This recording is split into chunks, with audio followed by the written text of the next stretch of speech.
नमस्ते, मेरा नाम डॉक्टर प्रांजल पांडे है और मैं न्यूरोमाइंड टीएमएस में चीफ न्यूरोसर्जन हूँ।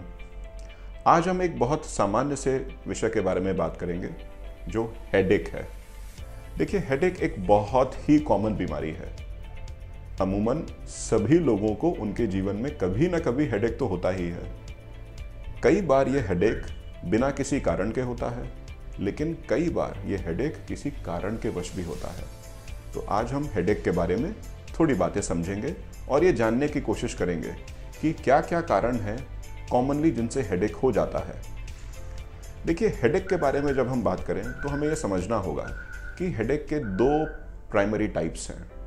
पहला, जिसे हम प्राइमरी हेडेक कहते हैं, और दूसरा सेकेंडरी हेडेक जिसे हम कहते हैं। समझने की बात यह है कि प्राइमरी हेडेक वो हेडेक है जिसमें सर में दर्द का कारण सर के अंदर ही कहीं छुपा हुआ है, जबकि सेकेंडरी हेडेक, जैसा कि नाम बताता है कि वो सेकेंडरी है, इसका मतलब ये हुआ कि सीधे सीधे सर में कारण ना होने के अलावा ये कारण सर के आसपास के किसी अंग या प्रत्यंग में है या फिर किसी और सिस्टमिक बीमारी है जिसकी वजह से सर में दर्द हो रहा है।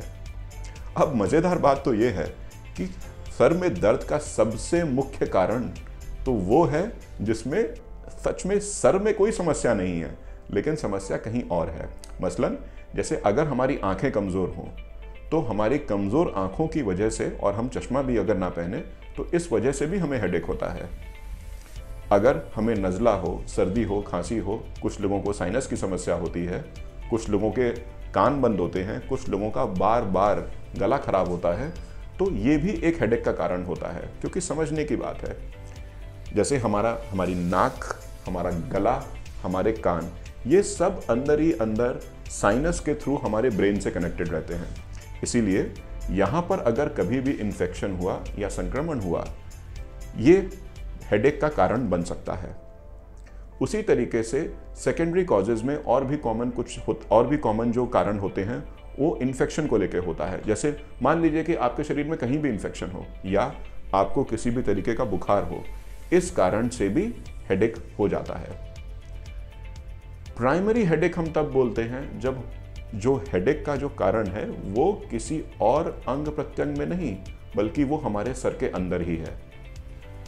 प्राइमरी हेडेक के कई सारे उदाहरण हैं। बहुत कॉमनली लोगों ने सुना है कि सर हमको तो माइग्रेन की शिकायत है, या कई लोग बोलते हैं सर हमको टेंशन टाइप हेडेक है, या कई लोग बोलते हैं कि सर नहीं, हमको तो डॉक्टर साहब ने बताया है कि हमको क्लस्टर हेडेक है।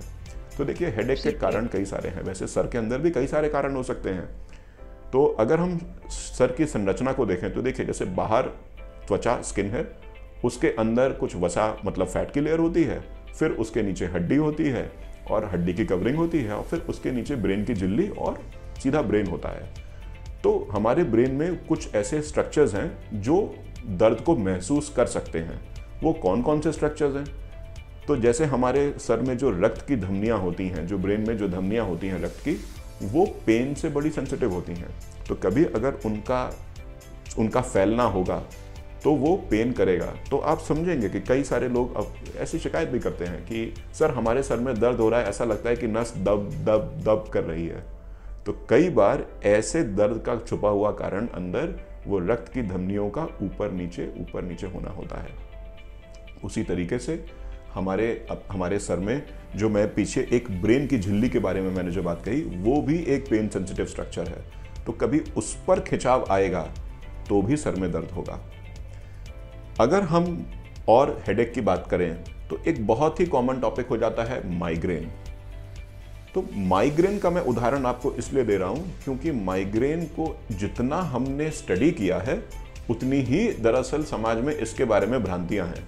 कई सारे लोगों को जब ये नहीं समझ में आता है कि उनको क्या हेडेक है, वो समझते हैं कि उनको माइग्रेन है। तो मुझे बहुत कॉमनली ऐसे मरीजों के सवाल आते हैं जहां वो ये पूछते हैं कि सर हमको तो माइग्रेन है, हमको तो माइग्रेन की दवाई चल रही है, लेकिन और पता करने पर पता लगता है कि वो माइग्रेन शायद नहीं है। तो ये एक बहुत ही इंपॉर्टेंट बात है जिसमें हमें ये समझना है कि हम किस टाइप के हेडेक से डील कर रहे हैं। वैसे तो हमें ये भी जानना चाहिए कि हम इतनी सारी बातें क्यों कर रहे हैं, क्योंकि जब हम सारी बातों को समझेंगे, पता करेंगे कि सर में दर्द का मुख्य कारण क्या है, तभी तो हम कारण का भी इलाज कर सकते हैं। इसीलिए हमें ये पता होना चाहिए कि हमारे हेडेक का कारण क्या है।